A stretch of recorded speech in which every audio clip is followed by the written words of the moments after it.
हिमाल online TV. विश्वभरिबाट हिमाल online television हेरिरहनुभएका हजुरहरू सम्पूर्णमा हार्दिक नमन गर्दछु। आजको हाम्रो कार्यक्रमको विशेष अतिथि हुनुहुन्छ भरत दाहाल। उहाँ विश्व भू राजनीतिका ज्ञाता, राजनीतिक चिन्तक, राजनीतिक विश्लेषक, त्रिमूल नेपालका अध्यक्ष हुनुहुन्छ।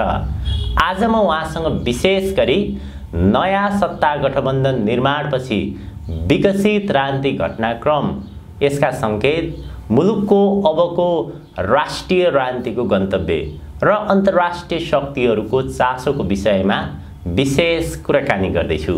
दाजु स्वागत छ हजुरलाई। हजुर धन्यवाद। गएको फागुन 21 गते रातारात जस्तो सत्ता गठबन्धनमा परिवर्तन भयो र प्रधानमन्त्री पुष्पकमल दाहालले हतार गरेर विश्वासको मत पनि लिनुभयो। अब यो सत्ता गठबन्धन परिवर्तनलाई कतिपयले चीनसँग जोडेर हेरे, कतिपयले चीन र भारत दुवै छ भनेर भने। जसरी अकल्पनीय ढङ्गबाट रातारात जस्तो सत्ता गठबन्धनमा परिवर्तन आयो, यो कसरी, कसले र के उद्देश्यले गरायो? यो मैले यसलाई जस्तो नेपालको मात्रै यो घटना हो भन्ने चाहिँ मलाई लाग्दैन। जस्तो यो नेपालमा जो देख्यौँ हामीले, यो विश्वको भू राजनीतिमा जुन सङ्कट गहिरिँदै गएको छ त्यसको चाहिँ एउटा प्रतिबिम्ब हो। नेपाल पनि एउटा प्रतिबिम्ब हो। जहाँ जहाँ पश्चिमा साम्राज्यवादी शक्तिहरूले हात हाले, ती सबै देशहरू अहिले यस्तै उतार चढाव र झन्नै विघटनको अवस्थाबाट गुज्रिरहेछन्। जस्तो नेपाल आउनुभन्दा अगाडि म दुईटा देशको एउटा उदाहरण राख्छु। जस्तो युक्रेनमा अहिले भर्खरै आएको समाचार आइरहेको छ, सेनाले संसद कब्जा गर्ने योजना बनाएको कुरा रसियन मिडियाहरूले त्यो युक्रेनी सेनाको च्याटसहित होइन सारा विवरण चाहिँ बाहिर सार्वजनिक गरेका छन् अहिले। जस्तो पाकिस्तानको चुनाव हामीले हेऱ्यौँ होइन, इमरान खानलाई अमेरिकाले चाहिँ तपाईँको अपदस्थ गरायो, त्यसपछि सेनाले चुनाव गरायो, तर चुनावमा एक खाली पराजितै भयो। इमरान खानकै पार्टी सबभन्दा ठुलो पार्टी बन्यो र अहिले बनेको सरकार कति दिन जाने हो र त्यसको नतिजा के निस्किने हो, किन विशाल जनमत एकातिर छ होइन, अब सरकार अर्कोतिर चाहिँ तपाईँको रहेको स्थिति छ। अब नेपालमा कस्तो छ भन्छ भने, तपाईँले भने जस्तो अघिल्लो दिनसम्म त्यो गठबन्धन एकदम टिक्छ, 5 वर्षको ग्यारेन्टी छ भन्दै थिए, भोलिपल्ट चाहिँ तपाईँको अर्कै परिदृश्य देख्यो। यसको कारण पनि यही अन्तर्राष्ट्रिय भू राजनीतिको जो चाहिँ असर परिरहेको छ नेपालमा, तपाईँको नतिजा त्यही हो। जस्तो यो गठबन्धनमा हामीले हेऱ्यौँ, जस्तो अब त्यहाँ अहिले गठबन्धनमा सामेल भएका जति मान्छे छन् नि, गठबन्धनमा पनि बसिरहेका छन्, एक अर्कालाई सरापी पनि रहेका छन् अहिले पनि एउटा। र अर्कोतिर कस्तो हास्यास्पद देखियो भन्छ भने, एउटै पार्टीभित्र लोग्ने र स्वास्नीको बिचमा अर्को पर्खाल खडा भइदिएको छ। पर्खाल चाहिँ तपाईँको अर्को खडा भइदिएको छ। लोग्ने स्वास्नी समेत चाहिँ तपाईँको एक ठाउँमा रहन नसक्ने छ यो राजनीति, दलाल राजनीति होइन। र यो पछिल्लो काल मैले भने चाहिँ अन्तर्राष्ट्रिय भू राजनीतिको दबाब कस्तो पर्यो भन्छ भने, अब यिनीहरूले ठेक्न नसक्ने खालको स्थिति आयो। जस्तो यो घटनाको मुखैमा पूर्व सन्ध्यामा लुम्बिनीमा एउटा कार्यक्रम थियो होइन, मैले आफ्नो तर्फबाट मैले यो कुरो राखिसकेका थिएँ। कार्टर सेन्टर पर्दाभित्रबाट बसेर त्यो पनि 10 मार्च दलाई लामाले चीनका विरुद्धमा विद्रोह गरेको दिनलाई पारेर यिनले लुम्बिनीमा कार्यक्रम राखेका थिए। त्यो चीनको दबाबपछि एक दिन त सारेका थिए, तर त्यहाँ सारा पश्चिमा चाहिँ राजनीतिदेखि लिएर अनि चाहिँ नोबेल पुरस्कार प्राप्त विजेताहरू चाहिँ 9 जना चाहिँ ल्याएर एउटा माहौल बनाउने यिनीहरू लागेका थिए। र अहिले समाचार भर्खरै आइरहेको छ, बोआउ सम्मेलनमा को जाने भनेर यहाँ निर्णय गर्न सकिरहेको छैनन्, यत्रो चाहिँ तपाईँको टक्राउ छ। अब यो सत्ता परिवर्तन नेपालको भू राजनीतिमा मेरो आफ्नो विश्लेषणमा, जसरी अमेरिकाले युक्रेनमा मात खायो र ऊ चाहिँ ठुलो दादागिरी देखाउँदै मध्यपुरमा लागेको थियो, लाल सागरमा पनि फस्यो होइन। अब त्यहाँ हुतीसँग लडेर पार पाइने स्थिति देखेन, त्यसकारणले अमेरिकाले इजरायलमाथि निकै चर्को दबाब दिएर युद्धविरामको निम्ति प्रस्ताव राख्न लगाएको छ होइन। त्यही अमेरिका जसले चाहिँ आजसम्म राष्ट्रसङ्घको सुरक्षा परिषदमा गएका युद्धविरामका प्रस्तावका विरुद्धमा भिटो प्रयोग गर्दै आयो, ती प्रस्ताव पारित हुन दिएन, त्यो अमेरिका आफैले युद्धविरामको निम्ति इजरायललाई दबाब दिन सुरु गरेको छ। कारण के त भन्दाखेरि अब मध्यपूर्वबाट ऊ चाहिँ पन्झिन खोजिरहेको छ, हुतीसँग फस्यो हैन। अब हुथीलाई निमित्यान्न पार्न सकिन्न भन्ने ऊ बुझ्यो र हिजो मात्रैको समाचार हेर्नु भने हुथीले हाइपरसोनिक मिसाइल चाहिँ तपाईको प्रयोग गर्ने तयारी गरिरहेको छ भन्ने समाचार आएको छ। माने उसँग अब हाइपरसोनिक मिसाइल पनि तपाईको छ भने अब अमेरिका लगभग त्यहाँ डुब्यो भन्ने चाहिँ निश्चितै भयो, लाल सागरमै डुब्छ भन्ने निश्चित छ। यो सबै हेरिकन अमेरिका मध्यपूर्वबाट नेपाल सिफ्ट हुन खोजेको। अब सिधै किन नेपाल सिफ्ट भन्छ भने नेपाल उसको निम्ति कम जोखिम भएको देश हो हैन। ऊ टाढा छ र यहाँ चाहिँ तपाईको जस्तो चीनसँग भूराजनीतिक टक्राउ भयो भने फस्ने इन्डिया हो हैन। उसले खोजेको त्यो हो। जस्तो युक्रेनलाई फसाइदिए उनीहरू, उनले नेपालको भूराजनीति भित्रबाट चीन विरुद्ध एउटा गतिविधि अगाडि बढाउने र इन्डियालाई पनि चीनसँग भिडाइदिने योजनामा छन्। अब यो सबै परिस्थिति निकै माथि गइसकेको थियो, उग्र थियो र गएको पुष्पकमल दाहालको र काङ्ग्रेसको सरकारको बेला काङ्ग्रेसका मन्त्रीहरूले गुपचुप रूपमा यो मिसनमा तीव्रतापूर्वक काम गरेका थिए, जसले चाहिँ पुष्पकमललाई आछु भएको थियो। यद्यपि यिनी सबै उनकै मान्छे हुन्, तर पनि एउटाले जस्तो आफ्नो प्रधानमन्त्रीत्वमा एक खालको सन्तुलन राख्न खोज्यो होला हैन। अब मन्त्री भने त जवाबदेही मान्छे भएन, जवाबदेही त प्रधानमन्त्री हुन्छ, मन्त्रीले अर्को काम गर्दै गयो। अब यो चेपुवामा पर्यो, अन्तर्राष्ट्रिय तपाईको दबावमा परिसकेपछि यो गठबन्धन उल्टिएको छ र यो जस्तो चीन विरुद्ध जुन खेल यहाँ तुरुन्तै अगाडि बढाउन खोजेका थिए, जस्तो अमेरिकालाई तुरुन्तै अगाडि नबढाइ नहुने स्थिति छ हैन। ऊ धेरै अप्ठ्यारोमा परिसक्यो। अब त्यसकै काउन्टर हो भन्ने बुझ्छु मैले, त्यसकै काउन्टर हो, एउटा त त्यसको काउन्टर हो। जस्तो जुन गठबन्धन तपाईको देखिन्छ नि, यिनी कसैसँग मिल्दैनन्। फेरि यस्तो छ, यिनी कसैसँग मिल्दैन, यिनका आफ्ना चाहिँ समस्या पनि छन् अझ। जस्तो यो मिल्नुका पछाडि एउटा त भूराजनीतिक दबाब पनि छ हैन। अब चुनौती त बेहोर्नु त पर्यो, स्थिति त वार्की पारको आइसक्यो र अर्कोतिर यिनका आन्तरिक समस्या पनि छन् आफ्ना। जस्तो एउटा उदाहरण लौ, जस्तो ओलीको एमालेको कस्तो देखिन्छ भन्छ भने उनले अहिले मन्त्रालयबाट सर्लक्क जो हात झिक्या देखिन्छ नि, सहमतिमा पाएको उपराष्ट्रपति पद पनि छोडे, मन्त्रालय त मुख्य सबै छोडे, तर गठबन्धनमा सामेल भए। अब मन्त्रालय सबै छोड्ने हो भने गठबन्धनमा किन आए? यो लुटेरा राजनीति गर्ने मान्छेहरू गठबन्धनमा किन आए त भन्ने एउटा प्रश्न छ यहाँ। जब त्यहाँ केही लुट्नु छैन, खानु छैन भने यिनी सरकारमा किन आए त? फेरि त्यस्तो व्यक्तिसँग जुन व्यक्तिलाई यिनले फुटेका आँखाले पनि हेर्न सक्दैनथे, जस्तो ओली र प्रचण्डको सम्बन्ध भनेको हैन, एकले अर्कालाई हेर्नै नसक्ने सम्बन्ध हो। अब यो नै रहस्यमय छ हैन। जस्तो ओलीको व्यवस्था के देख्छु भन्छ भने उनी गठबन्धनमा आए एउटा अन्तर्राष्ट्रिय भूराजनीतिक टक्राउको कारणले, ठेक्न नसक्ने कारणले र एउटा अर्कोतिर एमाले भित्र ओलीको बाध्यता के हो भन्छ भने मलाई लाग्छ ओली जुन ढङ्गले अगाडि गइरहेका थिए त्यही ढङ्गले अगाडि बढिरहेको भए उनको पार्टीभित्र त्यो अध्यक्ष पद पनि धरापमा परिसकेको थियो। किन त्यो अध्यक्ष पदबाट ओली पछि हट्नुपर्ने ठुलो दबाब एमालेमा छ। एमाले भित्र पटक पटक उनीसँग कुरो गरेका छन् हैन, तिमी पार्टी सम्हाल्न सक्दैनौ, विद्या भण्डार नै बुझाएर जाऊ भनेर दबाब धेरै पटक परेको छ हैन। उनी कहाँ कुरो पनि भएको छ। सम्भवतः यो गठबन्धनमा नआएको भए म दुईटा कारण देख्छु। या त ओलीले पार्टी विभाजनको सामना गर्नु पर्थ्यो या अध्यक्ष पद छोड्नु पर्थ्यो, एउटा त्यो हुन सक्थ्यो। र अर्को चाहिँ यहाँ नआएको भए जो अन्तर्राष्ट्रिय भूराजनीतिक टक्राउ नेपालभित्र हुनु पर्थ्यो त्यो बेहोर्नु पर्थ्यो। त्यसकारणले उनी आउन बाध्य भए, अनिश्चित रूपमा उनी आउन बाध्य भए। यसको पाटो बाहिर हेर्दा यस्तो देखिन्छ। र अर्कोतिर उनले मैले भने नि सर्लक्क सबै जो छोडे नि, यस्ता लुटेराहरूले जब सबै मन्त्रालय जो छोडिरहेछन् नि, यसले के सङ्केत गरिरहेछ भन्छ भने उनीहरूले के कुरा बुझेका छन् भन्छ भने निकट भविष्यमै एउटा ठुलो दुर्घटनाको सम्भावना छ। उनी त्यसबाट पन्छन खोजेको देख्छु मैले। हजुर जो जिम्मेवारी पन्छे नि उनी त्यो सम्भावित दुर्घटनाको जोखिम मोल्न नचाहेको देखिन्छ हैन। उनीहरू त बुझ्छ नि त, जस्तो एउटा गठबन्धन बन्यो त्यसपछि चाहिँ अर्काले अर्को खेल अगाडि बढाएको होला। अब यो जिम्मेदारीबाट चाहिँ तपाईको बाहिर बस्ने जिम्मेदारी नलिने खालको उनको त्यो देखिन्छ, एउटा पाटो। दोस्रो पाटो मैले तपाईलाई त्यही रविको कुरा गरौँ। जस्तो हिजो त्यही नारायण काजी श्रेष्ठमाथि विभिन्न भ्रष्टाचारका काण्डमा चाहिँ पार्टीका मान्छेलाई बचाएको, राजनीतिक वृत्तका मान्छेलाई बचाएको आरोप उनले आफै लगाएको थिए हैन। संसदमै पनि बोलेका थिए, बाहिर पनि बोलेका थिए। उनी अब गृहमन्त्रीमा छन्, गए।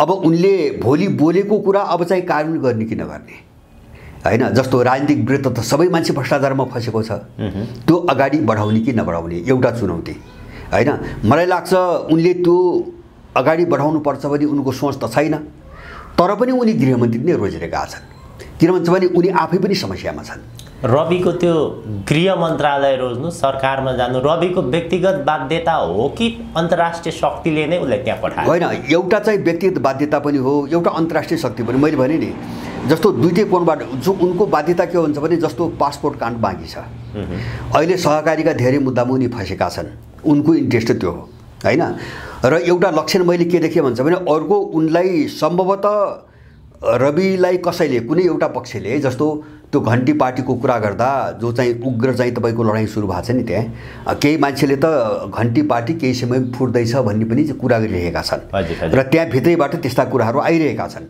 किन भन्छ भने त्यहाँ टक्राउ के छ भन्छ भने जस्तो आफ्नो सुरक्षाको निम्ति त्यो मन्त्रालयभित्र पसेर जसरी पनि तिनी केस मिलाउनु पर्ने बाध्यता रविलाई छ जो मुद्दाहरू छन् अर्को कस्तो सङ्केत देखिन्छ भन्छ भने जस्तो रविलाई किनारा लगाएर स्वर्णिम खालका मान्छेहरूको हातमा पार्टी कब्जा गर्ने अरूहरूलाई अगाडि बढाएको छ यो दुईटा टक्राउ छ त्यो दुनियाँले बुझेको कुरा हो सबै बुझेको कुरा हो र अब चाहिँ तपाईँको त्यो रविलाई एउटा उल्झनमा पार्ने जस्तो गृह मन्त्रालय लिने वातावरण बनाउने एउटा उल्झनमा पार्ने अर्को घटनाको सङ्केत कहाँ देखियो भन्छ भने यो दुर्गा प्रसाई अस्ति काठमाडौँ आउने बेला उनलाई गिरफ्तार गर्ने हल्ला 2-4 दिनदेखि अगाडि थियो गृह मन्त्रालयले पक्रदैछ भन्ने हल्ला मैले 3 दिन अगाडि नै सुनेको थिएँ दुर्गा प्रसाई काठमाडौँ ओर्लेपछि झनै 1000 देखि 1500 पुलिस उपस्थित भए हैन जबकि एउटा मान्छे आउने जाने गर्छ पुलिस किन उपस्थित हुने के कारण छ पुलिस उपस्थित हुनुपर्ने केही पनि कारण छैन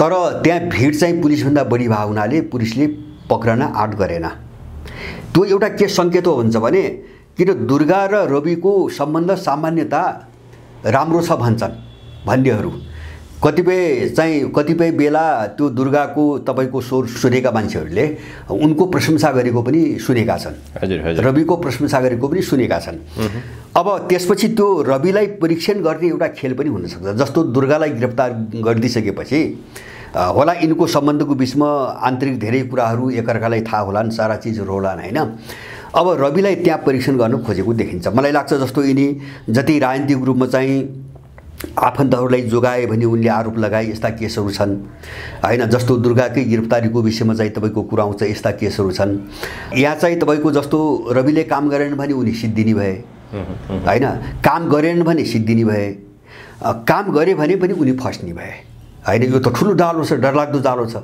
उम्कन सक्ने हालतमा कोही पनि छैनन् तेस्रो घटना मैले के देख्छु भन्छ भने जस्तो त्यो ढकिया पार्टी रेशम र रञ्जिताको देख्यो हैन रञ्जिताको ठ्याक्कै एउटा सोच देखिन्छ अहिलेको गठबन्धनभित्र बस्नुपर्छ भन्ने चाहिँ देखिन्छ रेशम यसको विरुद्धमा आए एउटाले आधिकारिक निर्णय गर्यो हैन रञ्जिताको चाहिँ नेतृत्वले रेशमले त्यसको अवज्ञामा हुइप जारी गरे हैन यिनी सबै तमासा आए भनेपछि विदेशी शक्ति चाहिँ लोग्ने स्वास्नीको बिचमा आएर पनि बसिसक्यो स्थिति यस्तो जर्जर छ हैन अनि चाहिँ तपाईको अर्को कस्तो देखिन्छ भने बाध्यता जस्तो गठबन्धन तोड्ने बित्तिकै यसलाई सबैभन्दा बढी सराप पनि माधव नेपाल समूह हो हैन यो गर्न हुन्न थियो भने समूह हो र अहिले चाहिँ त्यो गठबन्धनमा आयो तर उसको मजबुरी के देखिन्छ भन्छ भने जस्तो माधव नेपालका केही सांसदहरू बोलेको संसदमा सुन्यो उनीहरूले प्रचण्डलाई भोट पनि हाल्दैछन् विश्वासको मत दिँदैछन् र रोस्टरमा उभिएर गाली गलौज र सत्व शराब पनि गर्दैछन् गरिरहेछन् सँगसँगै भोट पनि हालिरहेछन् शराब पनि दिइरहेछन् त्यो दोहोरो चरित्र चाहिँ किन दोहोरो चरित्र हो यो कहाँबाट आइरहेछ मैले जटिलताको सङ्केत गरेको यो दोहोरो चरित्र कहाँ आइरहेछ भन्छ भने उनीहरू एउटाको कर्मचारी छन् तर डन्डा अर्कोतिरबाट बर्सिरहेछ अन्तर्राष्ट्रिय भुरा नीति भने नि यस्तो गरेनौ भने देखाउला भने अब धम्की त आउँछ नि त किन कसैका प्यादा भएर काम गरिसकेपछि कसैले पनि छोड्दैन अर्को पक्षले छोड्दैन कर्मचारी एउटाको छ एउटाको खाइरहेछ अहिले भुरान्दिक चेबुवामा अर्कोतिरबाट परिरहेछ त्यसकारणले उसले चाहिँ तपाईको त्यो चेबुवामा परेर भोट पनि दिइरहेछ हजुर र त्यो आफ्नो वफादारिता चाहिँ निर्वाह गर्नको निम्ति शराबी पनि रहेछ हैन यस्तो नीतिमा यिनीहरूबाट गुज्रिरहेछन् अब पुष्पकमल पनि त्यही हो जस्तो पुष्पकमल भने के हो भन्छ भने चीनसँग भएका सबै सम्झौता ब्लक गर्ने मान्छे त यिनीहरू हुन् नि जस्तो ओली, पुष्पकमल यिनीहरू हुन् पहिलेदेखि ब्लक गर्ने सबै रोक्ने त यिनीहरू हुन्। बुवा त्यो अमेरिकाले भनेर इन्डियाले भनेर पो र बुवासम्म नजाने पनि यिनीहरू हुन्। अब सबै यो कुरो थाहा छ। तर अहिले स्थिति कस्तो उल्टियो त भन्छ भने जस्तो अहिले मैले एउटा खतरा यिनीहरूमाथि आइपर्ने खतराको मैले सङ्केत मात्रै गर्न खोजेँ। जस्तो चिनिया कूटनीति कतातिर गयो अब भन्छ भने चीनले विश्वलाई हेर्ने आफ्नो नजर पुरै उल्टाइसकेको देख्छु मैले हैन। चिनिया कूटनीति के हो भन्छ भने जत्रो ठुलो शत्रु भए पनि कसैलाई नबिजाउने भाषा प्रयोग गर्थ्यो उनको कूटनीति। कसैलाई उनी बोलेको बुझ्दै बुझिन्न। मैले कतिपय समाचार पढ्दाखेरि मलाई पनि कस्तो लाग्छ भन्छ भने जस्तो अमेरिका र के अरे चाहिँ चीनको बिचमा हुनुपर्ने मेलमिलापले संसारमा कस्तो शान्ति ल्याउँछ हैन भनेर उनी जस्तै अमेरिकाप्रति पनि जुन भाषा प्रयोग गर्छन् नि त्यो भाषा हेर्ने हो भने मलाई लाग्छ चिनियाहरूसँग कुनै इगो नै छैन अथवा चाहिँ उनीहरूको कुनै राजनीतिक एप्रोच चाहिँ छैन जस्तो देखिन्छ हेर्दाखेरि। तर त्यो चीनले अहिले मध्यपूर्वलाई लिएर गजबका दुईटा निर्णय गर्यो। निर्णय माने उनी बोले। एउटा चाहिँ राष्ट्रसङ्घको अन्तर्राष्ट्रिय अदालतमा चिनिया प्रतिनिधिले फिलिस्तिनहरूको सशस्त्र सङ्घर्षको अधिकारलाई समर्थन गरे। इजरायल विरुद्ध हतियार उठाउनु फिलिस्तिनहरूको अधिकार हो। यति कठोर भाषा चिनियाहरू बोल्लान् भनी कसैले लागेको थिएन। र त्यसपछि उनले के गरे अर्को अस्ति भर्खरै सुरक्षा परिषदमा फिलिस्तिनहरूलाई स्थायी चाहिँ सदस्य बनाउनु पर्ने कुराको उघात चीनले गर्यो। माने भिटो पावर सहितको उपस्थिति फिलिस्तिनको हुनुपर्छ भन्ने चाहिँ तपाईको कुरा अस्ति चीनले उठायो। यो दुईटा चिजले एउटा सङ्केत गर्छ हामीले बुझ्नुपर्ने। किन अमेरिकालाई चीनले पनि अब जस्तोसुकै भाषा बोलोस् तर यो भाषाले के देखाउँछ भन्छ भने मध्यपूर्वमा अमेरिकालाई निर्णायक ढङ्गले चाहिँ तपाईको समाप्त पार्ने योजनामा चीनाहरू पनि लागेका छन् हैन। त्यो फिलिस्तिनको अधिकार त्यसरी उठ्नुका पछाडिको कारण त्यही हो।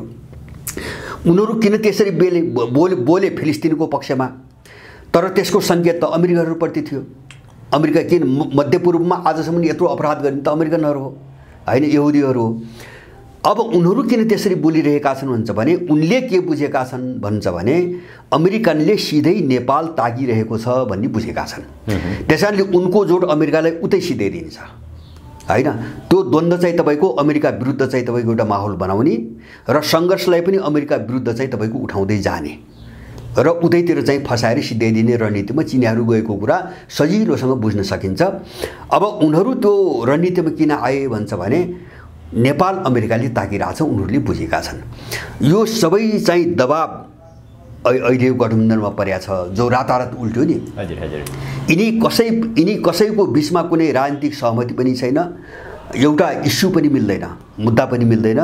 बिल्कुल एउटा पाटो यो भूराजनीतिक टक्राउको डर र दोस्रो पाटो आफूमाथि आउने खतरा, अब भोलि आउने खतरा हैन। यो दुईटा कारणले यो गठबन्धन जुटेको छ र यसले एक दुईटा सङ्केत गर्छ। यसको एउटा सङ्केत के हुन्छ भने यिनको अस्तित्व अब धेरै समय जाँदैन।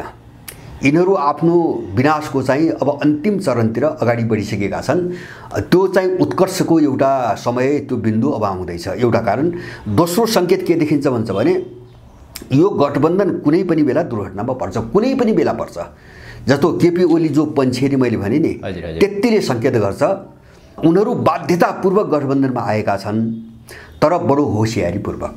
जस्तै यो नयाँ सत्ता गठबन्धनमा एमाले दोस्रो पार्टी एमालेकै पहलमा बाहिरबाट हेर्दाखेरि सत्ता गठबन्धन परिवर्तन भयो तर एमाले खास महत्त्वपूर्ण मन्त्रालयहरू पनि लिएको छैन। 8वटा मन्त्रालय लिएको छ तर महत्त्वपूर्ण मन्त्रालय छैन।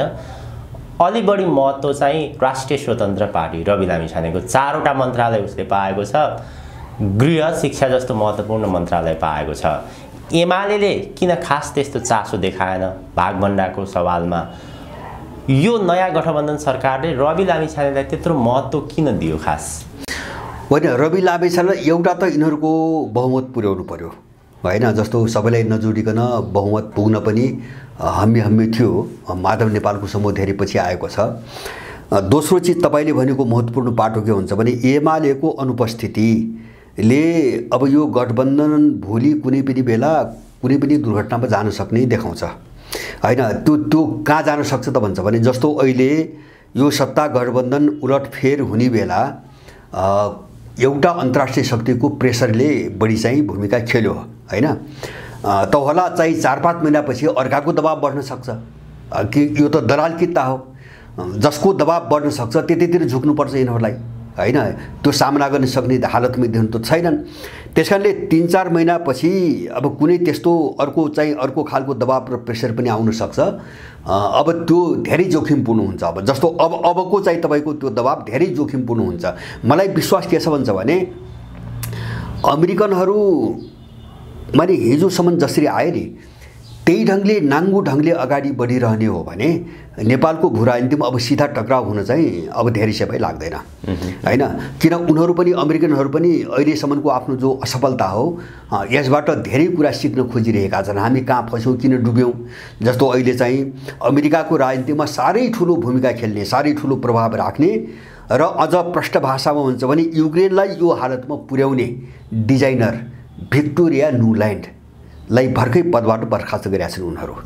किन युक्रेनमा हामीलाई डुबाई भन्ने छ हैन युक्रेन रणनीति टोटली असफल हुनुको पछाडि चाहिँ भिक्टोरिया नुल्यान्डको चाहिँ तपाईको भूमिका छ हैन किन उनलाई नै जिम्मा दिएको थियो हैन सबै तयारी 2014 भन्दा अगाडिदेखि उनलाई नै त्यही जिम्मा दिएको थियो जो नेपाल आएर एमसीसी को बारेमा पटक पटक नेपाललाई धम्की दिएकी छिन् उनलाई बिदा गर्यो अमेरिकाले हैन उनीहरू पनि समीक्षाको बाटोमा गएछन् अब त्यसकारणले जस्तो 3-4 महिनापछि के हुन्छ भन्ने कुरा अनिश्चित छ मलाई के लाग्छ भन्छ भने अब त्यस्तै उद्दण्ड क्रियाकलाप यस्तै जारी राख्ने हो जस्तो यहाँ हामीले देखिरहेका छौं नि रुसले पठाएका पोहोर 1 वर्ष पुग्न थाल्यो हैन पोहोर चाहिँ जेठमा पठाएका चाहिँ विकास र साझेदारीका प्रस्तावहरू अहिलेसम्म दराजमा छन् हजुर हजुर दराजमा दिनु यो कति दिन चल्छ अब यो हैन इनले कति दिन चलाउने जस्तो चीनसँग भएका सबै सम्झौता कि त सम्झौता नगर्नु हैन आफैले गरेका सम्झौता कार्यान्वयन नगर्ने भनेपछि त्यो त सीधा चुनौती जस्तो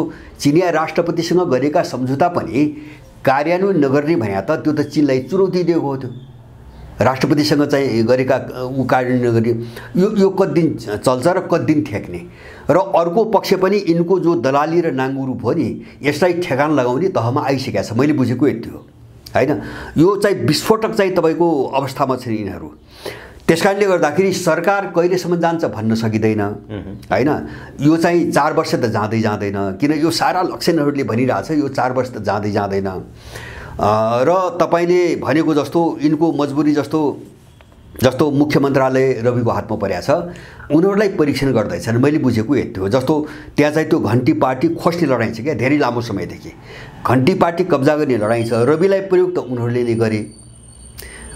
नै गरेको हो भेट बटुल्नको निम्ति गरे तर पार्टी त त्यो भन्दा भरपर्दो अर्को उनको मान्छे छ उनको हातमा हुनु पर्यो हैन त्यो सबैले बुझेका छन् त्यहाँ भित्रका अभिव्यक्तिहरूले पनि सबै देखाइरहेछन् त्यसकारणले गर्दाखेरि मलाई के लाग्छ भन्छ भने मैले भने अघि नै एउटा चाहिँ रविको आफ्नै बाध्यता विभिन्न केसमा जो फसेका छन् नि अब त्यो किनारा लगाउनु पनि एउटा उनको आफ्नै पनि बाध्यता छ पहिलो कुरा दोस्रो कुरा अब उनलाई यस्तै खालका विवादास्पद अथवा भोलि जो काम गर्न तपाईको सकेनन् भनेपछि अब उनी त्यहाँ पनि सिद्धिन्छन् उनी प्रयोगै हो उनको तर्फबाट बाध्यता पनि छ दोस्रो उनीलाई प्रयोग गरिरहेको छ कसैले उनी नजादिनो पाराले प्रयोग भइरहेको छन् कि जादिरै होइन यस्तो त पहिले सुरुमा मलाई कस्तो लाग्छ भने उनको अहंकार राजनीतिक सबैको सोच उद्दण्डता जस्तो नागरिकता प्रकरणदेखि आयो नि नागरिकता पासपोर्ट प्रकरणदेखि लिएर पार्टी दर्ता गर्ने चुनाव लड्ने जब उनीसँग केही छैन भन्दै उनको जो दुस्साहस देख्यो नि पहिलेदेखि हैन त्यो दुस्साहसले के देखाउँछ भन्छ भने उनीमा जो अहंकार थियो त्यही कमजोरी प्रयोग गरेका छन् तलाई केही पनि हुँदैन किन अब राज्य सबै चाहिँ विदेशीले चलाछ निर्वाचन आयोग उनकै चाहिँ तपाईको एजेन्ट छन् अदालतमा उनकै एजेन्ट छन् पार्टी उनकै एजेन्ट ब्युरोक्रेसी उनकै एजेन्ट सेना तिनकै निम्ति काम गर्छ पुलिस तिनकै भएपछि तलाई कसैले केही गर्दैन भन्ने होला नि हैन अनि उनी बलबिचाइ गरेर आए यो त कस्तो भन्छ भने मैले के रे भुटानी काण्डको भन्छु नि त्यही अमेरिकाले भुटानीको नाममा नेपाली लगेर यिनी सबैलाई बेच्न लगाएर पैसा खान लगाएर फसायो हैन अनि चाहिँ आर्जु जस्ता मान्छेको त नाम त बाहिर एक्सपोज भयो नि एक्सपोज गर्दै उनीहरूले हो त्यो हो इनले पहिले जस्तो इनले के भन्छ भने कसैलाई चाहिँ किनारा लगाउनु छ वा कसैलाई प्रयोग गरेर त्यसको ठाउँमा अर्को स्थापित गर्नु छ भने यस्ता घटनामा उनीहरू फसाउँछन् पहिले हैन यहाँका लोभी पाबीहरू पैसा भनेपछि फस्छन् हैन जस्तो आर्जुलाई चाहिँ त्यो काण्डमा हालेर अब उनको आवाज ठुलो नहुने गरी घाँटी त समात्दिए नि अब चुरीफिरी गर्ने त ठाउँ त छैन अब यसै गरी उकासे उनले उकासे त उकास्नुका पछाडिको मेरो बुझाइ के हो भन्छ भने एउटा पार्टीको स्वरूपमा त्यो सङ्गठनलाई ल्याएर हैन त्यहाँ चाहिँ अर्को व्यक्ति आफ्ना अलि भरपर्दा जो मिसनमा जोडिएका छन् तिनी मान्छेहरू स्थापित गर्ने उनको खेल थियो।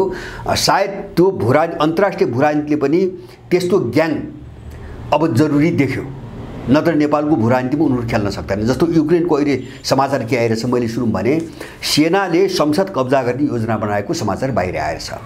त्यो अमेरिकन पहलमा र युरोपियनहरू चाहिँ तपाईँको जेलेन्स्कीलाई बचाउने पक्षमा छन्। उनको सिधा टक्राउ सुरु भयो युक्रेनमा।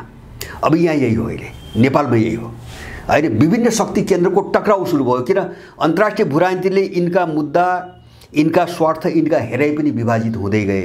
त्यसको असर यहाँ परिरहेको छ। त्यसैले गर्दाखेरि एउटा मैले भने यो गठबन्धन माने अन्तर्राष्ट्रिय, अब यो गठबन्धन अलिकति लामो समयसम्म चल्ने कहाँ हो भन्छ भने जस्तो यो अहिले जो समीकरण उल्टिएको छ, यो उल्टिएको समीकरणमा प्रभावकारी हस्तक्षेप अर्को पक्षले गर्न नसक्दासम्म त यो जान्छ। होइन, अर्को प्रभावकारी हस्तक्षेप गर्न नसक्दा यो चल्छ होइन। यो रातारात उल्टिन्छ भन्ने निश्चित छैन। तर चाहिँ अर्को पक्षको दबाब चाहिँ तपाईँको ठेक्न नसक्ने भयो भने यो 2 महिनापछि पनि जान सक्छ। र त्यसको अलिकति सङ्केत मैले कहाँ देख्छु अहिले भन्छ भने जस्तो अहिले आइरहेछन् यहाँ चाहिँ हुन त यिनी सबै त्यस्तै बदनाम र अपराधीहरू हुन्। जस्तो वर्षमनको आइरहेछ नि, के अरे अर्थमन्त्री हुने बित्तिकै उनको चाहिँ 100 किलो सुनमा नाम आइसक्यो होइन। अब यो जटिलता बढिसक्यो। जस्तो चाहिँ तपाईँको यिनी नेताका छोरादेखि लिएर हिजोका सल्लाहकारहरूका धमाधम दिनदिनैका यिनी चाहिँ काण्डका तस्करीका सारा समाचार बाहिर आइरहेछन्। र यति बेला अर्को महत्त्वपूर्ण चिज के छ भन्छ भने समीकरण उल्टिने बित्तिकै होइन, यो सिम्बोलिक रूपमा, सांकेतिक रूपमा महत्त्वपूर्ण छ भन्ने मलाई लाग्छ। यो सकिने बित्तिकै अमेरिकन राजदूत अर्थमन्त्रीलाई गएर भेटेर के भन्छ, एमसीसी कायमको निम्ति सहयोग गर्नु पर्यो भन्छ होइन। त्यो त प्रेसर हो नि। एमसीसी हाम्रो योजना अनुसार तुरुन्त अगाडि बढा भन्ने प्रेसर हो। जबकि दुनियाँलाई के थाहा छ, त्यो एमसीसी शब्द पढ्नेहरूलाई के थाहा छ भन्छ भने संसदबाट पारित भएको दिनदेखि एमसीसी नेपाल सरकारको कन्ट्रोलमा छैन। नेपाल सरकारले के कार्यान्वयन गरिदिने, एमसीसी स्वायत्त भएको छ। र त्यसकै सम्झौताले के भन्छ भने संसदबाट पारित भएको दिनपछि एमसीसीको बारेमा नेपाल सरकार वा नेपालको संसद कहीँ पनि छलफल हुन सक्ने छैन भनेको छ। छलफलमै प्रतिबन्ध छ, बन्देज छ। अब एमसीसीको विषयमा नेपालभित्र छलफल हुन सक्दैन एउटा कुरा। अर्कोतिर त्यो स्वायत्त भइसकेपछि अनि चाहिँ त्यो वर्षमान पुनले के सहयोग गर्ने अब भनेपछि त्यो भाषा के हो, कहाँबाट आइरहेछ भन्छ भने हाम्रो योजना अनुसार एमसीसी अगाडि बढा। यसको मतलब हो चीन र रुसलाई रोक। उसले भन्न खोजे त्यही हो होइन। नेपाल सरकारको हात त्यही मात्रै छ, एमसीसीमा छैन। एमसीसीमा त के छ भन्छ भने नेपाल सरकारले एमसीसीले के गरिरहेछ भन्ने कुरो केही जान्न चाह्यो भने पनि उसँग लिखित अनुमति लिनुपर्ने प्रावधान छ सम्झौतामा। त्यो नेपालले एमसीसी अगाडि बढाउने कसरी, के हात छ यसको भनेपछि चीन र रुसलाई रोक। कुरो यति हो होइन, किन जो समीकरण उल्ट्यो नि यसबाट अमेरिकनहरू भयभीत छन्, अहिले भयभीत छन्। त्यसकारणले अब उनीहरूको चिनिया राजदूतको त्यो चाहिँ अर्थमन्त्रीसँग प्रयोग गरेको त्यो भाषाले अब सिधा टक्राउको चाहिँ दिशातिर के अरे नेपाल गइरहेछ भन्ने कुरा तपाईँको देखिन्छ। र म अन्तिममा यही प्रसङ्गमा एउटा कुरा जोड्छु। यो बोआओमा चीनको अब 10-12 दिनपछि एउटा सम्मेलन हुँदैछ। अब त्यहाँ को पठाउने भनेर यहाँ निर्णय हुन सकेको छैन। यत्रो विवाद छ यहाँ होइन। जस्तो अब जाने हुन् कि होइन त्यो पनि निश्चित छैन। केही विवादले जाने हुन् कि होइन त्यो पनि निश्चित छैन। अब को पठाउने भन्ने पनि निश्चित छैन। उता चाहिँ नेपाली राजदूतले सारा चिनिया व्यापारी लगानीकर्ताहरूलाई जोडेर कार्यक्रम तय गरिसके होइन। अब कार्यक्रम हुने टुङ्गो छैन। यसले के देखाइरहेछ भन्छ भने यिनीहरूको समीकरण कसरी बनेको छ र यो कतिसम्म जाला भन्ने कुराको यो स्पष्ट सङ्केत हो। र एउटा कोणबाट यो डरलाग्दो तस्बिर हो, नेपालको इतिहासमा सबैभन्दा डरलाग्दो तस्बिर हो।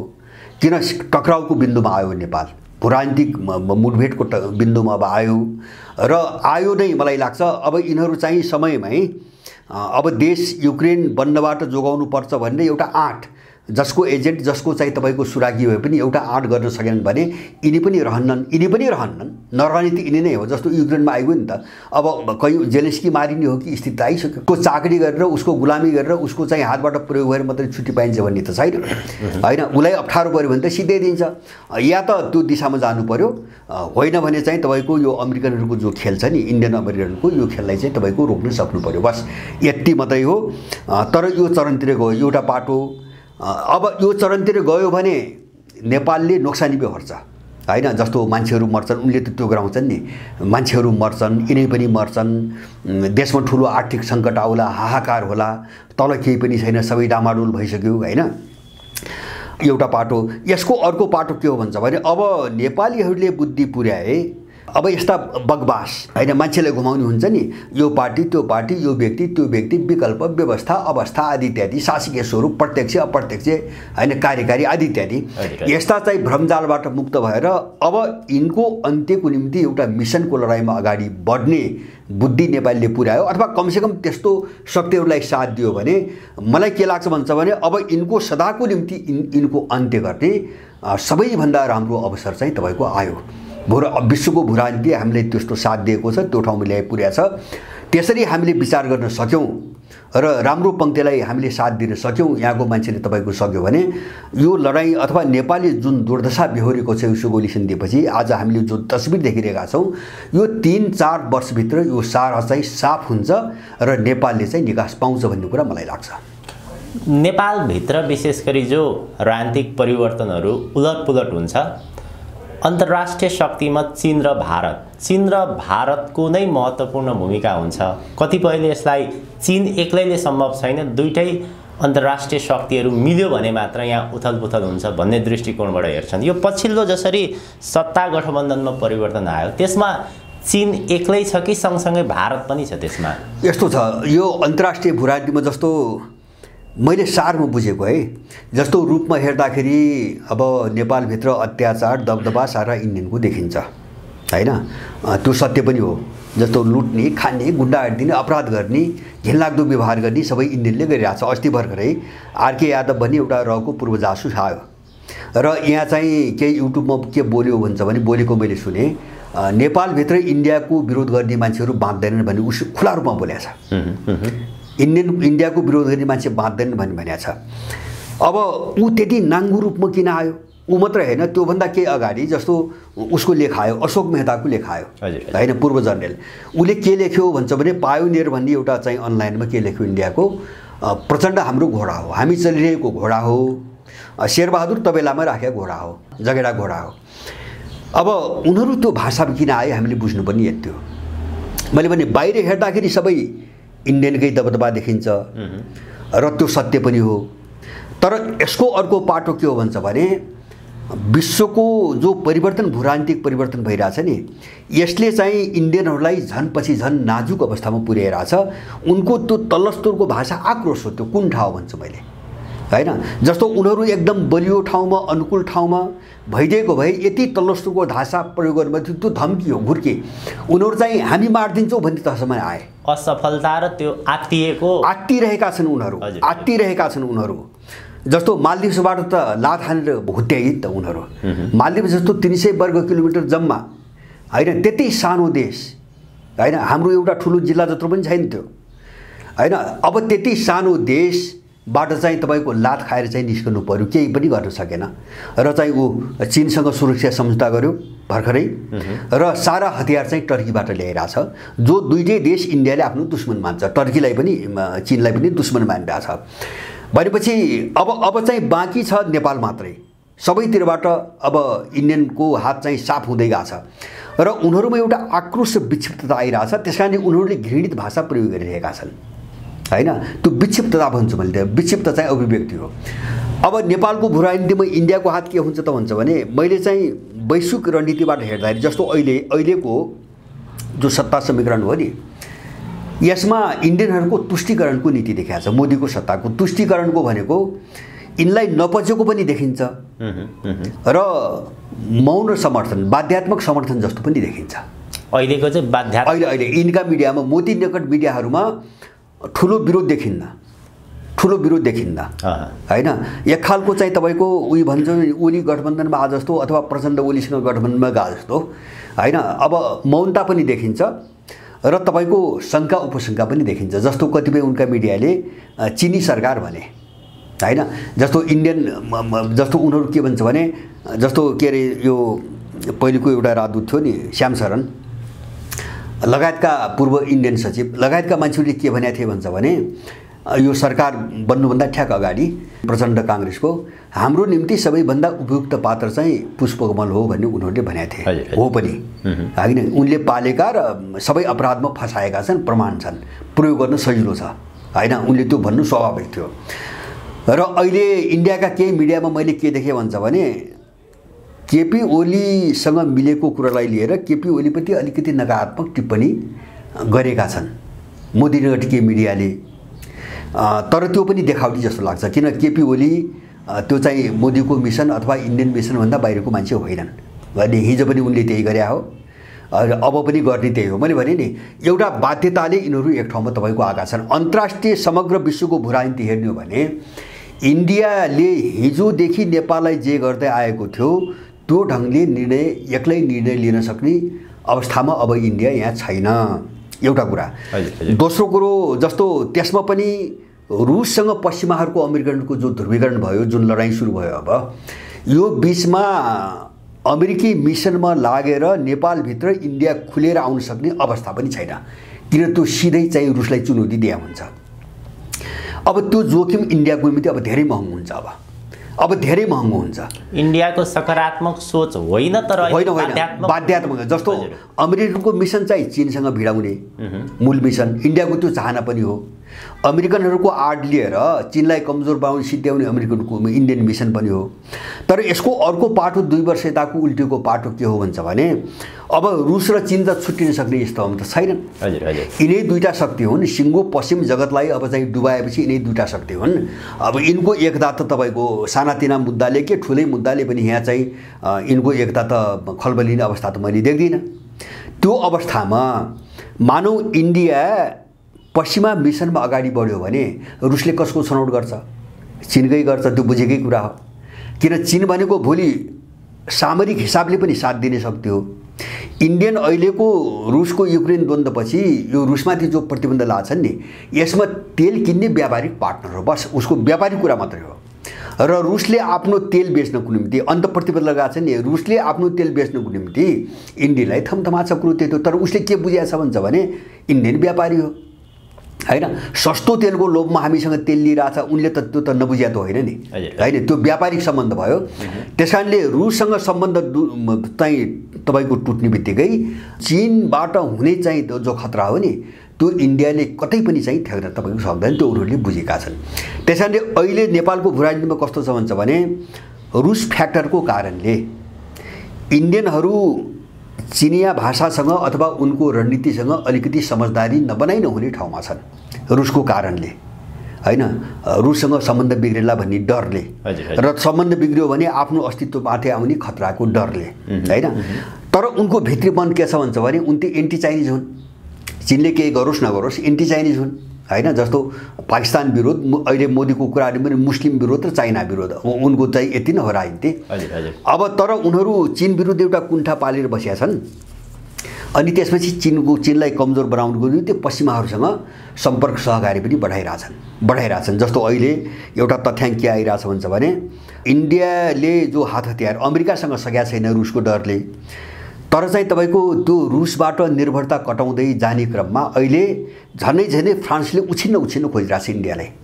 हतियार निर्यात विश्वको त दोस्रो देश भइसक्यो अमेरिकापछि, रुसलाई उछिन्यो फ्रान्सले, र अहिले इन्डियामा पनि रुसलाई उछिन्ने चाहिँ तपाईँको दौडमा फ्रान्स छ। इन्डियाले त्यो सम्बन्ध बनाइरहेछ पश्चिमाहरूसँग भित्र हैन। अब भोलिको स्थिति हेरेर होला, यो कारणले अहिले जो घटनाहरू नेपालमा घट्छन् यति बेला अहिले रुसको इन्ट्रेस्ट र रुसको रणनीतिको विरुद्धमा इन्डिया उभिन सक्ने ठाउँ छैन। त्यसकारणले कतिपय घटनाहरूमा उसको अनिच्छापूर्वकै उसले मौन सम्मति देखाउनु पर्ने अवस्था छ। यसपटकको यो सत्ता फेरबदलमा इन्डियाको मौन बाध्यात्मक समर्थन बनाउँ, बाध्यात्मक अवस्था र अब मौन समर्थन, त्यसबाट उब्जेको मौन समर्थन हजुर हजुर जस्तो तपाईँको देखिन्छ। उनको खासै प्रतिक्रिया देखिएन। अर्को एउटा सङ्केत के देखियो भन्छ भने जस्तो चिनियाहरूले, इन्डियनहरूले, राजदूतहरूले यहाँ मान्छेहरू भेट्ने, प्रधानमन्त्री यताउति भेट्ने तदारुकता देखाए, तर पश्चिमाहरूले देखाएनन् हैन। यिनीहरूले भेटघाट गरेन, बरु अमेरिकन राजदूत गएर सिधै वर्षमनलाई भेटेर एमसिसी अगाडि बढाउनु पर्यो भनेर चाहिँ तपाईँको कुरा गर्यो। तर जो बनेको सरकार हो यसप्रति उनले रेस्पोन्स गरेका छैनन्। यतिले पनि देखाउँछ। यद्यपि मान्छे उनकै हुन् है, फेरि हामी यो भ्रम नपालौँ। अब यो चाहिँ चिनिया, कतै बेला चिनिया मान्छे भन्छन्, यो सब झुट हो हैन। तर कुनै पनि शक्ति केन्द्रले के हो भन्छ भने आफ्ना विरुद्धमा जान नदिनुको निम्ति सामदाम दण्डभेद हैन, अर्काको मान्छे भए पनि प्रयोग गर्ने हो, दबाब दिने हो। त्यसैको चाहिँ तपाईँको नतिजा हो यो। र यो चाहिँ यसको तस्बिर अत्यन्तै धमिलो छ। यो कहाँसम्म जान्छ, यसले भोलि के गर्छ, केही पनि भन्न सक्ने अवस्था छैन। तर यिनीहरू चाहिँ अन्तिम चाहिँ तपाईँको समाप्तिको बिन्दुमा पनि आइपुगेका छन्। र भोलि त्यस्तो स्थिति भयो भने विश्वको राजनीति अलिकति उल्टियो भनौँ, भू-राजनीति अलिकति उल्टियो भने हैन, अथवा एक खालले भन्नुहोस् न अलिकति पश्चिमाहरू सुदृढ भयो भने, यद्यपि यो काल्पनिक देख्छु मैले यो कुरा, त्यस्तो भयो भने जस्तो ओली सर्लक्क जिम्मेवारी पन्छ्या छन् नि, भोलि चाहिँ तपाईँको एमाले र काङ्ग्रेसको चाहिँ सरकार बन्न पनि बेर छैन यो हैन। किन त्यो प्रयास हुँदै आछ। सत्ता गठबन्धन निर्माण भएको भोलिपल्टैबाट एउटा चर्चा के आयो भने यो लामो समयसम्म जाँदैन र अर्को प्रयास पछाडि के अभ्यासहरू भइरहेको छ भने एमाले र काङ्ग्रेसको सरकार बन्न सक्छ। त्यसमा अमेरिकन शक्तिको सक्रियता र कुनै न कुनै रूपमा त्यहाँ इन्डियन पनि जोडिन्छ, किनभने इन्डिया विश्वस्त मित्र होइन भनेर भनिन्छ। त्यो सम्भावना कति रहन्छ? त्यो अहिले भइरहेको प्रयास हो, काङ्ग्रेस र एमाले एक ठाउँमा आउन सक्छन्? होइन, त्यो प्रयास भइरहेछ, त्यो अलि पहिलेदेखि भइरहेछ, अहिले मात्रै होइन। जस्तो काङ्ग्रेसले पनि के देख्यो भन्छ भने रविलाई प्रधानमन्त्री बनाउँछौँ भन्ने प्रस्ताव त पठाए नि, त्यही केपी ओलीलाई हामी प्रधानमन्त्री बनाउँछौँ भन्ने प्रस्ताव त पठाए नि हैन। काङ्ग्रेस लागिरहेछ। यसको मतलब हो काङ्ग्रेसको नाममा अर्को अन्तर्राष्ट्रिय शक्ति लागिरहेछ हैन। त्यो हिजो पनि लागिरहेको थियो, अहिले पनि लागिरहेछ र त्यो हुन सक्दैन भन्ने कुरा केही पनि छैन। तर मेरो एउटै कुरा के हो भन्छ भने त्यसको निम्ति अन्तर्राष्ट्रिय भू-राजनीतिमा उनको हात बलियो हुनुपर्छ, नत्र यो सम्भव छैन। त्यो सम्भव नहुनुको नतिजा यो गठबन्धन हो हैन। उनको हात कमजोर हुँदै जानुको नतिजा यो गठबन्धन हो। र उनको हात बलियो भयो भने त्यो सम्भव छ, उनको हात बलियो भएन भने यो सम्भव छैन। अब अमेरिकनहरू कति सुदृढ हुन सक्छन् भन्ने कुरा हो। अब यो सरकार चाहिँ तर सम्भव के छ भन्छ भने सम्भव असम्भव त मैले यस्तो देख्छु नि, जस्तो यस्ता फोरी घृणित मान्छेहरू जस्तो जो चाहिँ हिजो के बोले अब आज के बोल्दैछु त्यो पनि बुझ्दैन हैन, घिन पनि मान्दैन, लाज पनि मान्दैन हैन। यही ओलीलाई प्रतिगामी भनेर त्यो प्रचण्डले कतिपटक भने तपाईँ हामीले सुन्यौँ। प्रतिगामीबाट चाहिँ लोकतन्त्र जोगायौँ हैन, उनले दर्जनौँ पटक भने। त्यही पुष्पकमललाई केपी ओलीले कति गाली गरे हैन। यो त हामीले त्यही रविले चाहिँ तपाईँको माओवादीलाई कति सरापे हुन्छ मन्त्री हुनुभन्दा अगाडि, यो त सबै देखिरहेको छौँ नि। त्यस कारणले यिनीहरूसँग न विचार, न नैतिकता, न चरित्र, न संस्कार हैन, विशुद्ध प्यादा हुने यिनी सबै। विशुद्ध प्यादा भाव हुनाले कतिखेर के गर्छन् कसैले पनि अनुमान गर्न सक्दैन। हामीले नेपालीले बुझ्नुपर्ने के हुन्छ भने तपाईँ चाहिँ कुनै आफ्नो विवेकमा चल्ने कुनै नीति भएको, सिद्धान्त भएको, विचार भएको मान्छे भए पो त्यसको कुनै गोल अथवा चाहिँ कुनै उद्देश्य भएको भए पो तपाईँको यसरी जाला भने अनुमान गर्नु हैन। अब चेसको त्यो प्यादालाई अब कतातिर घुम्छ भन्ने कुरो, कतातिर चाहिँ अगाडि बढ्छ भन्ने कुरो त त्यो चाहिँ बढाउने मान्छेको हातमा त भर पर्ने हो, उसको दिमाग भर पर्ने। जस्तै काङ्ग्रेस र एमालेको अर्को सरकार बन्नको लागि विशेष गरी एमाले त्यसमा चासो दिनु पर्यो। एमाले अगाडि बढ्न तयार भयो भने मानौँ न केपी शर्मा ओली प्रधानमन्त्री बन्न तयार भयो भने त्यस्तो अवस्थामा अथवा केपी शर्मा ओलीले रिस्क लेलान् कि नलेलान्, त्यो सत्ता गठबन्धन बन्नको लागि एमालेको सक्रियताले मात्र हुन्छ कि अर्को शक्तिले त्यहाँ चाहिँ नै पूर्ण रूपमा समर्थन गर्नुपर्छ? होइन, एमाले मात्रै सक्दैन। जस्तो एमाले केपी ओलीले मात्रै सक्ने भए शेरबहादुरसँग अहिले गठबन्धन बनिसक्थ्यो हैन। त्यो त काङ्ग्रेसले त प्रस्ताव त राखेकै हो नि हैन, बनेन किन त भन्छ भने केपी ओलीका अगाडि केही जोखिम छन्। जस्तो उनको बाध्यता मैले भने नि, एउटा त उनको पार्टी विभाजन हुने सम्भावना छ। यद्यपि त्यो बाहिर छैन, धेरै मान्छेले त्यो सुन्दैन, तर भित्र एकदम स्थिति चाहिँ जर्जर हुँदै गएको छ हैन। केपी विरुद्ध विद्रोह हुनसक्छ वा त्यो अध्यक्ष पनि उनको हातबाट जान सक्छ। त्यो चाहिँ अन्तर्राष्ट्रिय भू राजनीतिको असर हो भन्छु मैले होइन। एउटा त्यो जोखिम। दोस्रो मैले अघि नै भने नि, अब जस्तो उनीहरूले संसारको भू राजनीति कतातिर गइरहेछ त्यो त उनले त नबुझ्ने कुरा त भएन होइन। अब त्यो जोखिमबाट सिधै चाहिँ शिकार हुनबाट अलिकति जोगिने कुरा पनि उनको देखिन्छ। जस्तो गठबन्धन बनाएर पनि उनी सर्लक्क होइन तपाईँको त्यो मूल ठाउँबाट जो पन्छिएको देखिन्छ नि, र बरु सदाशयी भएर चाहिँ तपाईँको पाएको उपराष्ट्रिय समेत चाहिँ तपाईँको छोडिदिने खालको जो देखिन्छ, यो कस्तो हुन्छ भने केपीको उसमा देखेको बडो चाहिँ तपाईँको कृत्रिम र एउटा नाटकीय चटके एउटा शैली भनौँ न, शैली। अर्को भाषामा रिस्क लिन अलि तयार छैनन् नि, रिस्क लिन तयार छैनन्। दुईटा रिस्क छ यहाँ, एउटा अन्तर्राष्ट्रिय भू राजनीतिको रिस्क छ, एउटा पार्टीभित्री रिस्क छ।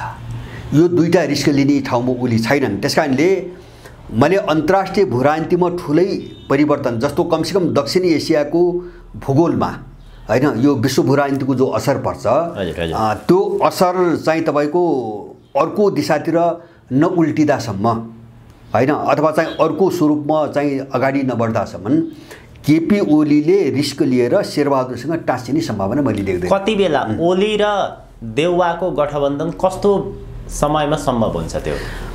अब यस्तो नै यस्तो छ, अब यो अनुमान गर्न पनि साह्रै गाह्रो छ। जस्तो यो सरल ढङ्गले चाहिँ प्रस्तुत गर्दाखेरि मान्छेलाई के भ्रम पर्छ भन्छ भने यिनी दलालहरू कोही चाहिँ इमान्दार हुन् भनेको हो कि भन्ने भ्रम पर्छ होइन।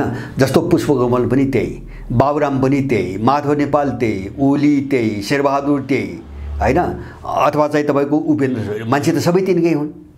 जस्तो चाहिँ पुष्पकमलले हिजोकै इतिहास हेर्ने हो भने माने अमेरिकाको इन्डियाको पक्षमा लागेर नाङ्गै क्रियाकलाप गरे त हुन् नि यिनीहरूले। जुन चिज रुसका प्रस्ताव अहिलेसम्म त ब्लक त गर्ने यिनै हुन् नि, अरू त होइन, ब्लक त गरे हुन्। त यो कोणबाट तपाईँ हेर्ने हो भने एउटा यो कोणबाट यिनलाई हेर्दा र अहिले अर्कोतिर जो समीकरण बदल्ने नि यो कोणबाट हेर्दाखेरि एउटा विरोधाभासपूर्ण तस्बिर देखिन्छ क्या। अहिलेको समीकरण हेर्दाखेरि जस्तो पश्चिमाहरूको अलिकति चाहिँ हात चाहिँ कमजोर भएको अथवा उनको अनिच्छा हुँदाहुँदै पनि गठबन्धन नयाँ खालको बनेको देखिन्छ। तर यिनको हिजोसम्मको सबै भूमिका हेर्दाखेरि फेरि तिनकै मान्छे हुन्, त्यही काम गरिरहेछन्। त्यसकारणले हामीले हेर्ने मैले देखेको के हो भन्छ भने दुईटा चिज मात्रै छ। अब यिनीहरू भुरी जस्तो मैले एउटा भन्न सक्ने, जस्तो यो दलाल वृत्त भन्छौँ नि, दलालको कोणबाट कुरा गर्दाखेरि यिनीहरू रुसका नजिक पनि होइनन्, यिनी चिनका नजिक पनि होइनन्, र यिनकै विरुद्धमा अर्कोले उठाएका मान्छेहरू हुन् सबै होइन। जस्तो इन्डियन र पश्चिमाहरूले उठाएका मान्छेहरू उनले पालेका हुन्, यत्रो लगानी गरेर यत्रो मान्छे मराएर उनले ल्याएका हुन्। तर यिनका अगाडि दुईटा समस्या छन्। एउटा चाहिँ ज्यानको समस्या छ होइन, भू राजनीति त त्यहाँ त पुग्यो नि त, जटिल त भयो। जस्तो जेलेन्स्की अब चाहिँ ज्यानकै जोखिममा पऱ्यो नि त, हिजो प्यादा भएर प्रयोग गर्यो, देश सिद्ध्यायो, अब जोखिम त अब आफै पऱ्यो। त्यहाँ अमेरिकनकै शिकार हुनुपर्ने स्थितिमा जेलेन्स्की आयो अब होइन। एउटा यिनको ज्यानको जोखिम हो, अर्कोतिर अर्को जोखिम भनेको यिनले लुटेको सम्पत्तिको जोखिम हो। यो दुईटा जोखिममा सबै परेका छन् अहिले होइन। र जसले प्रयोग गर्यो, जसले पाल्यो, जसले यहाँसम्म ल्यायो, त्यसले पनि अब के हेर्छ भन्छ भने आफ्नो काम भएन भने त यसलाई पनि त बाँकी राख्दैन, खाइदिने, खाँदाखेरि खाइदिने अनि काम चाहिँ नगर्ने होइन। यत्रो कुर्सीमा यहाँसम्म ल्याइदिएको काम चाहिँ नगर्ने, उसले किन छोड्ने होइन। एउटा उसको रणनीति पनि त्यही हुन्छ भोलि। र अर्कोतिर के भन्छ भने माने त्यो रणनीतिमा काम गरौँ, एकछिन मानौँ त्यो रणनीतिमा काम गर्ने। युक्रेन के भयो, जेलेन्स्की के भयो, त त्यो जसले पाल्यो, जसले खुवायो, जसले उठायो त्यसकै रणनीतिमा काम गरेर पनि त बाँचितो त रहन्छ। अब जेलेन्स्की त टिक्न सक्ने स्थिति देखिएन होइन, सारा युक्रेन स्वाहा भयो। अनि त्यो मालिकको पालेको मान्छेको रणनीतिमा काम गर्दाखेरि यिनको हालत त्योभन्दा राम्रो हुने हालत त छैन स्थिति यहाँ, यिनी बस्ने स्थिति। त्यस कारणले यिनी दुवैतर्फबाट खतरामा परे। अब कुनै एउटाको पूर्ण रूपमा अवज्ञा गर्दा यिनीहरू कतैबाट पनि बाँच्न नसक्ने अवस्थामा यिनीहरू पुगे, यिनको समस्या त्यो हो। त्यसकारणले मैले अघि नै भने नि यिनीहरू अब चाहिँ अन्तिम विनाशको चरणमा छन्। किन छन् भन्छ भने नेपालको भू राजनीतिमा मात्र होइन, विश्वकै भू राजनीतिमा अब मैले त्यस्तो एजेन्डा संसारमा कहीँ पनि देख्दैन जहाँ चाहिँ द्वन्द्व भट्कियो भने त्यो वार्ताबाट हटोस् होइन। विश्वको ध्रुवीकरण त्यो होइन। जस्तो मध्यपूर्वमा भट्क्यो गयो, यो समाधान होला भने कसैले नचिताए हुन्छ। युक्रेन चाहिँ युद्ध भयो, 2 वर्ष लाग्यो, अब यो वार्ताबाट समाधान हुन्छ भने नचिताए हुन्छ। त्यो वार्ताबाट समाधान भने के हुन्छ भने एउटा पाटोको आत्मसमर्पण बस। शान्तिपूर्ण समाधान हो भने एउटा पक्षको आत्मसमर्पण, होइन भने तपाईँको फैलिँदै जाने हो। र नेपालमा पनि त्यसको एउटा झिल्को मात्रै देखियो भने त्यो झिल्को बल्यो बल्यो त्यो फैलिँदै जाने हो, निप्दैन। विश्वको प्रवृत्ति यो हो, ध्रुवीकरणको प्रवृत्ति यो हो अहिले। किन भन्छ भने दुईटा युगको टक्राउ छ, सारा दुनियाँले यसरी भनिरहेछ होइन।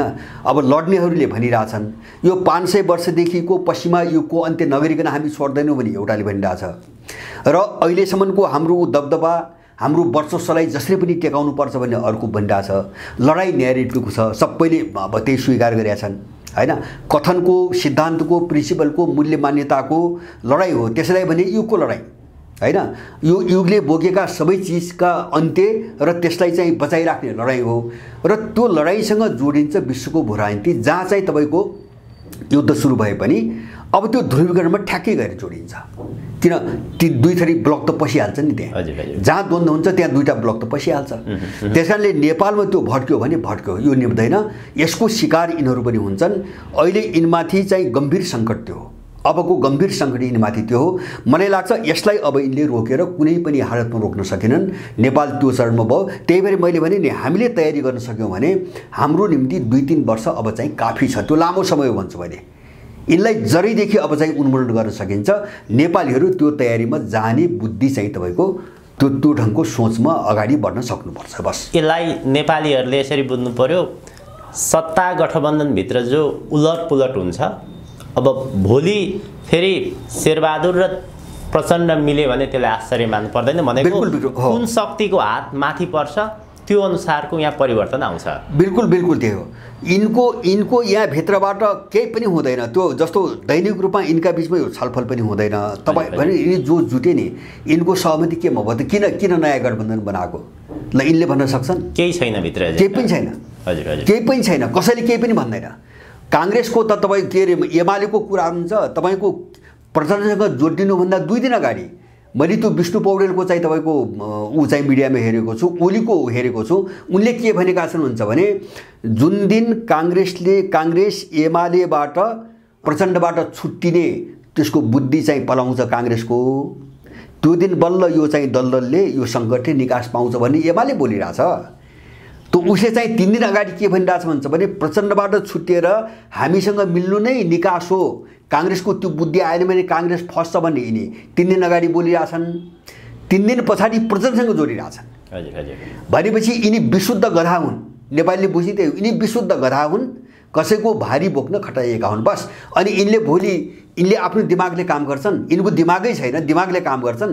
एक खालले यिनी त विदेशीले चलाउने रिमोटबाट चलाउने चाहिँ रोबोट मात्रै हुन्, केही पनि छैन। यसमा यो नयाँ सत्ता गठबन्धनमा राष्ट्रिय प्रजातन्त्र पार्टी राप्रपा राजेन्द्र लिङ्गदेनको र अर्को अलि बढी चासोका साथ हेरिएको जनमत पार्टी सीके राउतको गएको 2079 पुस 10 गतेको सरकारमा यी दुईटै पार्टी सामेल थिए। अहिले यी दुईटै पार्टी सत्ताभन्दा बाहिर बसे। दुईटा पार्टी किन बाहिर बसे? अहिले सीके राउत त अमेरिकन मिसनमा उनको मिसनले खटाएको मान्छेहरू मलाई लाग्छ। अहिले जस्तो स्वर्णिम वाग्लेहरू, रेशम चौधरीहरू, काङ्ग्रेसभित्रको गन ग्याङहरू अथवा सोरोडोरले काङ्ग्रेस भनौँ नि, उनको एलायन्स त्यही हो होइन। उनीहरू खुलेरै उनीहरू प्लान्टेड गरिएका भन्छ भने एक खालले एउटा रणनीतिमा प्लान्टेड गरिएका मान्छेहरू एक ठाउँमा उभिएका छन् होइन। यो यताउता गर्ने को हो भन्छ भने बिकेको पनि छ, तर प्रयोग होइन, प्रयोग भएर बिकेको छ, स्वार्थको निम्ति बिकेको छ, कुर्सीमा गएको छ, देश लुटेको छ होइन। अब त्यति सुविधा पाए बापत चाहिँ विदेशीको काम गरिदिन्छ। यिनी मान्छेहरू धर्म रहेका छन् अहिले। यस्तो एउटा पङ्क्ति छ नि त, किन प्लान्टेड मान्छे मिसनको मान्छे त हलचल गर्दैन त, एक्लै भए पनि त उभिन्छ। तर राप्रपाको मलाई लाग्छ यो जोकर हो, यो जोकरहरूको समूह हो होइन। अब यो चाहिँ तपाईँको यो भू राजनीतिक जो ध्रुवीकरण टक्राउ बढिरहेको छ नि, यो बिचमा यो त कोल्याप्सै हुन्छ बिस्तारै। किन भन्छ भने यसको केही पनि छैन, केही पनि छैन। जस्तो हिजो चाहिँ तपाईँको अब त्यो लिङ्गदेनको चाहिँ तपाईँको बुवा थियो, बा थियो, केपी ओली बा थियो भनौँ न होइन। त्यही केपी ओलीसँग सधैँभरि गठबन्धन गरेर जितेको अब अहिले आएर चाहिँ विरोध गरिरहेछन्। भनेपछि यिनलाई त्यो अस्तित्व आफ्नो नकाब हुन्छ नि एउटा, त्यो नकाब जोगाउन पनि बडो गाह्रो भइरहेछ होइन। राष्ट्रवादी, हिन्दूवादी, राजावादी दुनियाँथरी अथवा चाहिँ देशको हितको निम्ति त्यो नकाब पनि जोगाउन हामी परिरहेछ। अब यो गठबन्धन भएपछि मलाई के लाग्छ भन्छ भने मलाई लाग्यो है, अब उसलाई रेस्पोन्स गरेर राम्रो मान सम्मान दिए भए ऊ आउँथ्यो नै। हैन। तर त्यो पाएन जस्तो लाग्छ मलाई। जस्तो केपी ओलीले अब दिने केपी ओलीले हो हैन, उसकै चाहिँ भारतीय संगठनको रूपमा काम गरेपछि दिने ओलीले हो।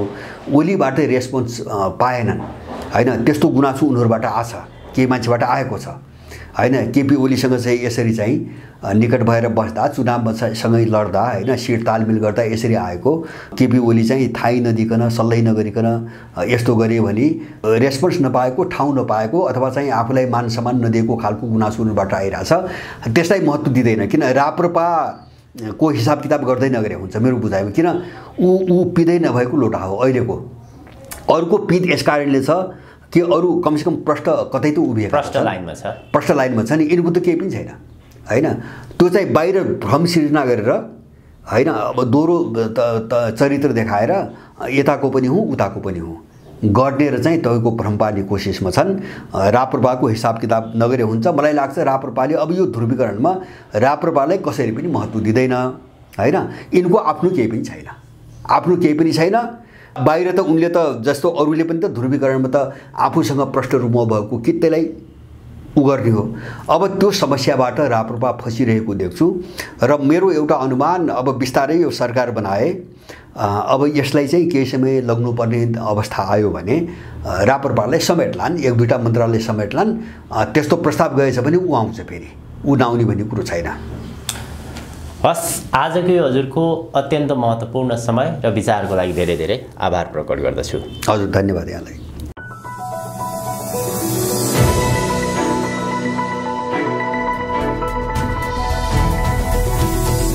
हिमाल अनलाइन टिभी।